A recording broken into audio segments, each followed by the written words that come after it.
Hey guys, welcome back. So in today's video we will go and through how to root in EasyEDA. So I will show you basically how you wire root in your schematics, and after that in your PCB document. So let's get straight into it. First of all, in your schematic, when you are done with it, when you place your components, you will start routing, connecting your um, components together. So here you have on the right side your wiring tool, and you see the first one is that wire that we will need to wire uh, between these components. So I will show you just quick way how to do that.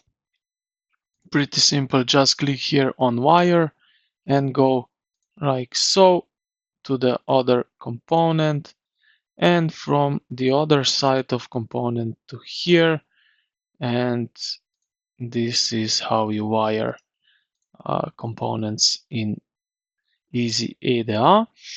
Then you have here bus line, net label, ground, some net flag, and probes, voltage probes.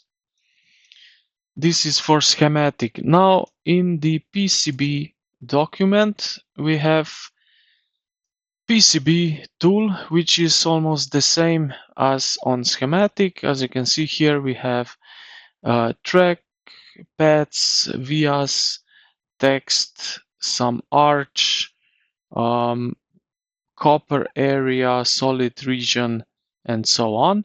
So for routing, we will use this first tool here, track, which is the same as wiring.